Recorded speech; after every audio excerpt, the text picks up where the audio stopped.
Here's the 30-second lesson on what legends know. Never practice nunchucks in a crowded room. Never eat chole before a road trip.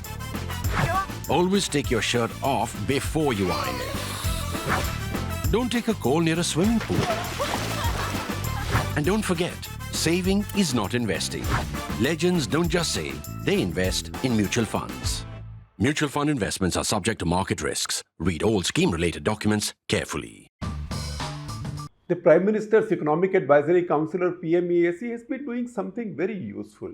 They've been producing a series of papers, what they call as working papers, because the pretense is not that these are academic papers with original research or hypothesis which can then be debated. These make no claim of finding any new data or any path-breaking research. These just rely on data that is widely available, published and generally accepted. For example, census data or National Family Health Survey, NFHS 4-5 kind of data, and also data on India's GDP in this case, India's GDP and state GDP, which is called GSDP as for state there, and also per capita incomes nationally and also in states. So this latest paper, which is quite provocative, and the idea of these papers is to produce some data for you, produce some data, distill it, show you a direction in terms of the conclusions this could lead to,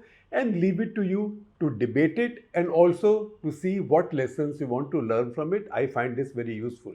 So the latest paper that we are talking about today, that is authored by Sanjeev Sanyal, who is a member of the PM-EAC, and Aakanksha Arora, who is a joint director there. This is called Relative Economic Performance. See it on your screen also. Relative Economic Performance of Indian States from 1960-61 to 2023-24. Based on this, our editor for economics, Sharad Raghavan, had done a detailed story with some graphics. I will share a link with you, and after a while, after I've done some bit of analysis and given you some high points, I'll have Sharad join in with me so we can discuss it in a little bit more detail, and he can explain some of the graphics that have been used, and maybe I can answer a few questions as well. However, first look at the main conclusions that I draw from this, and this is not a big paper. This is just 17 pages. As I said, there is no pretense here of path-breaking academic research. This is culling available data and say, look, this is showing us some directions. What conclusions do you want to draw from it? This is significant data, and this is really significant data. So let me tell you, first of all, my highlights from this data. So number one, this data tells you the picture. This is picture over a long period, more than 60 years, 60-61 to 23-24. That's like 63 years, right? Over this period, this is a picture as if it was a picture of the Indian industry or the Indian Sensex before and after the 1991 reform. So if you imagine 30 stocks or 30 companies which may have made the Sensex in 1991 pre-reform, I would say about 18 of them either don't exist, in fact most don't exist, or are nowhere near qualifying to be in this Sensex category. I mean, think about it. Where is Hindustan Motors? Where is Premier Auto? Where is Orke? Where is the JK Group? Many of these companies no longer belong there. The JK Group is there in many other areas, so it's not as if the entire group is gone. All I'm saying is that the equations have changed. The same things happened to India's economy. So the states, many of the states that were the tops before 1991, then went the other way. Just like many of the companies that were the tops before 1991 went the other way, but it's not as if companies just vanished. Businesses didn't vanish. Of the 30, if 18 disappeared here and there or went into different states of disappearance or decline, another 18 came in. They were smarter, niftier, faster, and they keep on getting shaken out all the time. That is also the creative destruction of capitalism, right? Now, applying the same principle to this data, or this data actually leads us to also the same conclusion, that the same principle also applies to the larger economic picture in the country when it comes to competition between the states. So states which were the tops before 91, many of them did decline afterwards. Many states which were laggards before 1991 boomed after that. And as we go along, we'll look at the data and we'll see how we are drawing those conclusions. You will see graphics as well. Second point, again, it's a tough point. The states that got caught in some larger political issues and which led politics beyond its economics, define their voting behavior. Or let me simplify it. The states that got caught in Mandir or Mandal politics, the states that got caught in Mandal politics, which means pure identity politics, they lagged behind and they kept on lagging behind further while the rest moved on. So that's the second highlight from this. Third highlight, we'll get data in just a little while as Sharad joins in with me to look at where we are drawing these conclusions from. Number 3, the states that depended on agriculture declined for obvious reasons. Number 4, that the states where politics was totally rooted in a deep, well-defined ideology. Generally, those states did very badly over this period. However, there is one exception, and there is one exception of Tamil Nadu. It's a very interesting exception because it becomes an exception midway through. So the Tamil Nadu exception is fascinating, and again, we'll examine it when we look at the data, that it continued to decline after a strong ideology, the Dravid ideology in this case, had taken over its politics. It continued to decline and then at some point broke away. While another state which adopted a hard ideology, that is the left, for West Bengal, it has continued to decline and has not recovered since. Why Tamil Nadu became an exception, we will discuss, and how Tamil Nadu became an exception and why, we will discuss it as we go along looking at data. And number 5, the fifth highlight is that urbanization is the key. So whichever state urbanized, whichever state had urban centers either growing, booming, or new urban centers created, booming as in Bangalore, Bengaluru, or say Hyderabad, even Chennai to an extent, those states have boomed. Or you look at Haryana. Haryana created an urban center in Gurgaon. That has boomed. States that did not create new cities, or states where, very good example is Bihar, created no new city and didn't urbanize at all, or states where the big cities continued to not grow or remain frozen where they were, say Kolkata and West Bengal, they suffered. So these are the 5 highlights, and from these highlights I list 5 more myths that this data busts. Number 1, the myth that all of us were taught in our school textbooks. I'm sure it's not happening in textbooks today, but who knows with our textbooks, because nobody would like to change such a thing. But you know, my Hindi medium school textbooks always said All India Radio, Akashvani, Doordarshan, all of them always told you Bharat ek Krishi Pradhan Desh hai. India is an agricultural country or society. That has changed completely. That's why my favorite graphic in the whole thing is something that we have drawn. This is not in the paper. That tells you the share of agriculture in the Indian economy. So see, you will see it on your screens also. In 1960-61, from where this data is beginning to be analyzed, it was 60% of India's economy, 60%. So we were right to say, when I started going to school in 1961, they were right to, my textbooks were right to say, Bharat ek Krishi Pradhan Desh hai, that India is an agricultural economy, right? Today, it's down to 16.6%. 2023-24, it's 16.6%. Maybe next year it will be, by the end of this financial year, it will be 16%. This is not because agriculture is declining. This is because the rest is growing. Agriculture is also growing. In fact, India's agricultural growth has been quite robust compared to its peers. Forget China for a moment, because the Chinese are beating us in everything. The other day, they almost gave us trouble in hockey in the Asian Champions Trophy final as well. So leave the Chinese aside. They are now beating us on per hectare yields for every crop. Soon they will start beating us on per hectare yields, even on mango as well, on Indian mango as well. But leave that aside.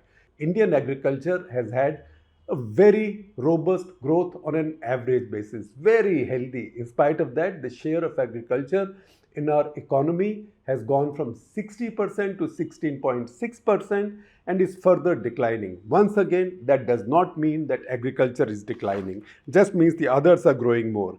The next myth that is busted is that India lives in its villages. Remember, Gandhi said that, and famously, the storied quote from Ambedkar is, that's all right, but must India continue to do so forever? Must India continue to live in its villages forever? As I just told you, you can now see that where you urbanize, you get growth. And where you urbanize, the average income of your population grows up. That's a straight line relationship. No problem with that. You will see data again as we go along. The third myth this busts, and I say this carefully in these times in particular, the third myth this data busts is that political stability is great for economics. The data will tell you that political stability is not particularly a guarantee for economic growth. In fact, states which have had frequent political changes have done better than states that have had fewer political changes. For example, look at West Bengal, nearly 3 decades of the left, and after that, now Mamata Banerjee, West Bengal has continued to decline. Even Tamil Nadu until 1991 was declining, although they had a stable DMK, ADMK government or Dravid movement ideological government since 1967. So a stable government, stable politics does not guarantee good economics. In fact, in many cases, competitive politics works better. Look at Haryana, for example. Competitive politics works much better for economic growth. And next point, the fourth myth this busts is that subaltern caste politics is by itself is great equalizer for the better and improves the fate of the populations. Because if that was the case, then UP and Bihar would not have become as much worse as they did over these 60 odd years. Again, you will see data and it will be quite a stark picture, because as caste politics, both caste and religious politics have risen in these states have declined. There are some really interesting findings there, so stay on with me. Again, see Rajasthan and Madhya Pradesh. There is a reason why they continue to be Bimaru states, because they also got caught in the same kind of identity politics and they've also declined. I'd said this earlier also, that states that got caught in the trap of Mandir or Mandal, all those states have stalled, others have moved on. And number 5, the fifth myth that it busts is that cultural nationalism by itself makes for a resurgent politics and a resurgent India, which means a resurgent economics. So there is no link there. In fact, again, the states that bought into that cultural nationalism discourse, Madhya Pradesh is a very good example, have not done that well.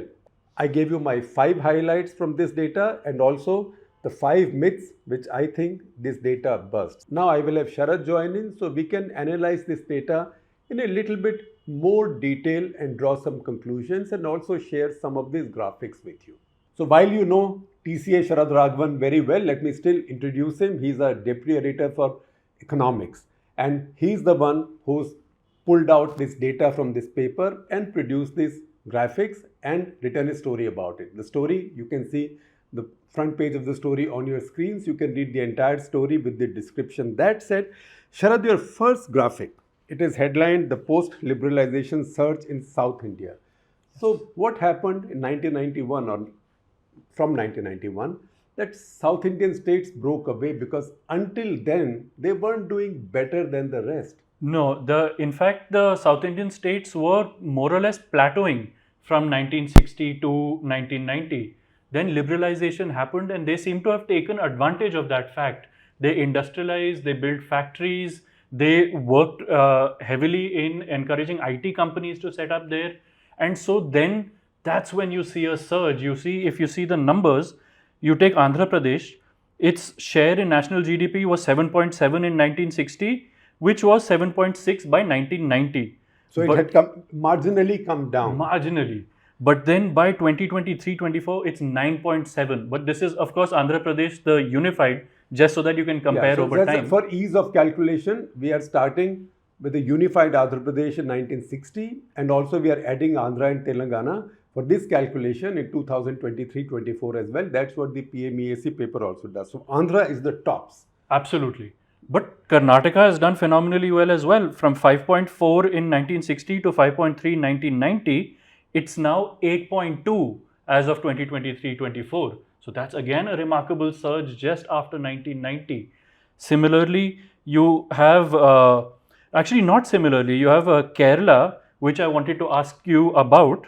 It went from 3.4% to 3.2%, but since then has only risen to 3.8. So why? Well, I think one of the main reasons is that Kerala, now one thing we must also notice in fairness to the non-southern states, Yes. that southern states also have the benefit of having a coastline. So, so being coastal states brings you advantages. But the fact is they've also leveraged that advantage, because that advantage Odisha had not leveraged earlier. Right. That advantage West Bengal hasn't leveraged ever. At all. Right? Not since early 1960s. That said, Kerala has not really developed any industry or entrepreneurship. The other interesting thing is, in this paper, if you read all the details and all the disclaimers, they tell you that they have not taken remittance income as Yes. part of your GSTP. But they say it's fair because it applies to Kerala, it applies to UP as well, because workers from UP and Bihar go to other states. So it all gets squared off. So that little thing is there, but the fact is that Kerala has really built no industry. And that's where I said states that got sold or committed to one firm ideology have really not done that well. Ideology or commitment to one ideology is not growth friendly. Right, but you also, speaking of ideology, you mentioned the issue of Tamil Nadu, and the numbers actually show. You talk about a V-shaped recovery. That's Tamil Nadu for you. They went from 8.7% contribution to GDP in 1960 to 7.1 in 1990 to 8.9 again by So 23. see what happens to Tamil Nadu. In this case, the state did not get divided nothings.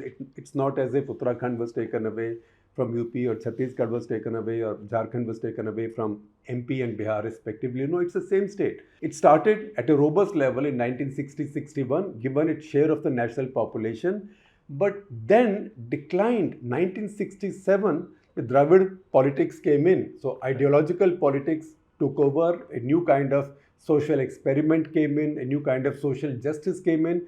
That wasn't growth friendly, because for the next 25 years, the growth, instead of going up, declined. In fact, Tamil Nadu's share of the national GDP fell substantially. Absolutely. Then 1991, the same governments became pragmatic. They thought the social justice part was done, and they latched onto this growth opportunity, leveraged their coastline, and that's how Tamil Nadu has grown. And they created a very good labor environment. The fact that ruling party owns most of the trade unions also always helps, right? And that's how Tamil Nadu has done so well. At which point we look at the other aspect of the southern boom, that is per capita incomes. Now we are not looking at absolute per capita incomes, but we are looking at per capita income of a state. State's per capita income as a percentage of the national per capita income. So if the national per capita income is 100, so if a state has 80, it means it's a poorer state. If a state has 30, a state has 32, by the way. And no surprises, it's Bihar, right? So an average citizen of Bihar or resident of Bihar earns less than 1/3 of what the average Indian earns. In fact, about a sixth, less than 1/6 of what an average person might earn in Karnataka, Tamil Nadu, Telangana. Telangana is less than 1/6, or if you come to Delhi, almost about 1/9 or little over 1/8. So that is what this data indicates. This is, however, this chart is only about the southern states, and Sharad, you will explain this. Yes, so again, here we don't have to worry about the bifurcation or not, because the data that you have is for the bifurcated states, because it's on a per capita basis. So Andhra Pradesh, actually all of the southern states except for Tamil Nadu were below the national average in 1960. And this remained more or less the same until 1990, after which again you see them outstrip the national average by a huge amount. Here, the outlier, of course, is Telangana, where it shows that by 2023-24, it's 190, almost 197% of the national average. Yeah, and you can see that Telangana graph, it goes up like a vertical hockey stick graph. That's because that's around time the state has got split, right? So as the state got split, so it's as if from the glass of milk, the cream was skimmed. That cream was Hyderabad. So Telangana became a Hyderabad heavy state. Right. And that's what leads to that sudden jump in Telangana's per capita incomes. However, absolutely, even if you combine both Telangana and Andhra Pradesh today, even then it's about 1.32%. It should be, yes. It's about 132% of the national income. So even the combined state today is way above the national income. And now we come to a troubling graphic. These are the two states in which a lot of India's population lives. That is Uttar Pradesh and Bihar. In fact, if you add these two up, I'm just mentally extrapolating the 2011 census onto the situation that might exist now. These two states might account for about 1/4 of India's population, right? Some will be scissors graphics as we go along. So one goes like this, one goes like this, and there is an intersection point. There are also some parallel graphics. This one is a parallel graphic. However, this is sadly not a parallel graphic where both are going up like this.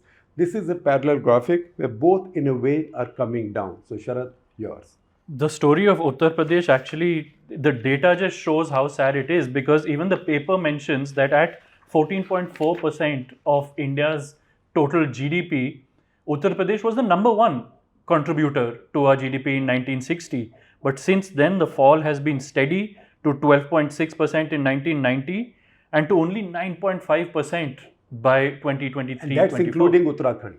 That's including Uttarakhand. Taken alone, it's 8.4%, which is obviously even lower.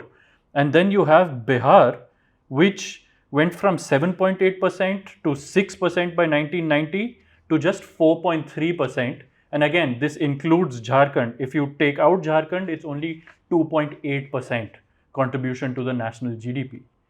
Yeah, so I can tell you that in 1960-61, Bihar was 7th by way of its contribution to national GDP. Today, it's 12th of the 18 major states. So I'm not counting all the other smaller states which are richer. So Bihar today is 12th of the 16 major states. 16 as in the states with population of more than 2 crores. It was number 7 in the entire country. Today, it is 12th of the 16 major states. It's fallen that badly. That means relatively, it's done that much worse. Yes. Yeah.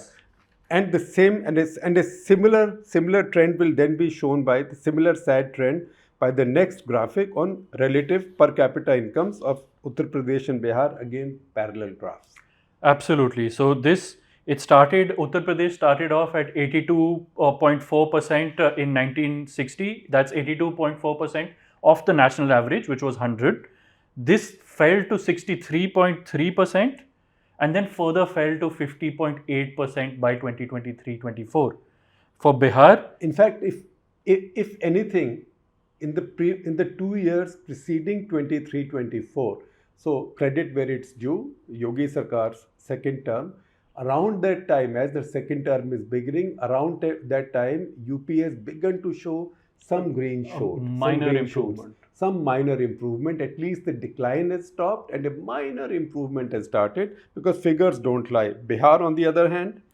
Bihar went from 70.3% in 1960-61 to 46.9%. So that's less than half already by 1990 to 32.8, which is 33% or 1/3 of the national average by 2023-24. And again, the important thing in Bihar, you will see some improvement between 2001 and 2010, and then a decline and a stall. So contrary again to popular opinion, the Nitish years, the Nitish decade and a half has not been great for Bihar. Right. And for all the curses that are thrown at Lalu Rabdi, the Lalu Rabdi era, by Bihar's standards, wasn't that bad. But it's also true that Nitish Kumar has built no industry in Bihar. If anything, he has now imposed this crippling prohibition which has shot a hole through his finances, and Bihar has decided to go along in a certain way, and Bihar has suffered economically because of that. It's quite evident here.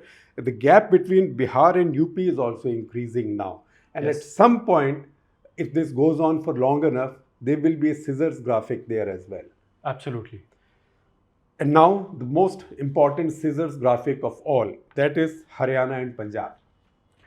Right. So this, I wanted to ask you about this because it wasn't sitting properly with me. Both of them seem to move largely in the same direction from 1960 to 1990, but the divergence started from there. So let's take Haryana first.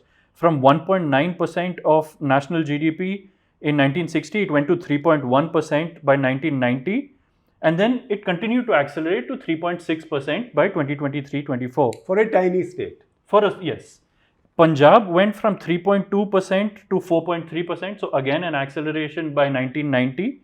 But then it fell to 2.4% by 2023-24. That's because if you look at the data, say for 70-71, which also I think you have, you should find it and mention it.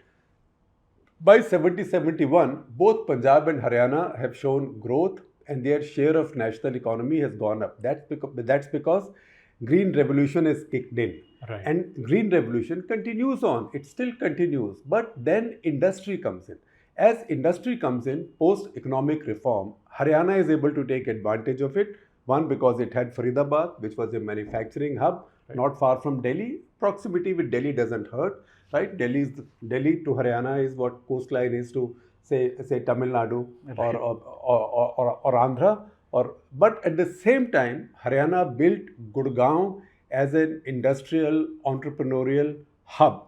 Now you might say that, oh, then this divergence is easily explained, but the fact is nothing stopped Punjab from building something like that. The fact is, and it's a political point, that Punjab, for its own political reasons, compulsions, and its own peculiar politics, did not quite focus on building new entrepreneurial hubs. And Punjab also continued to see a flight of capital and talent. So Punjab, what used to be said of India earlier, that India is an agricultural dominated economy, Punjab has now got caught in that rut. Right. Now this is not something that we have in this data, but other data has told us that Punjab has declined in its rankings in the country. 2000, it was number 1 in the country by GDP for a large state. Now it's number 13. And the gap is further increasing between Punjab and the rest. Yet at the same time, Punjab has among the least inequality in the country, because it's mostly an agricultural society. And contrary to the popular impression, Punjab does not have that many rich people. Punjab is not a land of riches. There was a time, I would say, after the Green Revolution, when Punjab's per capita incomes, you will have the data, you can find it meanwhile, was about 170% of the national average. Now it has declined to just being a little above the national average. He'll give you the numbers in just a while.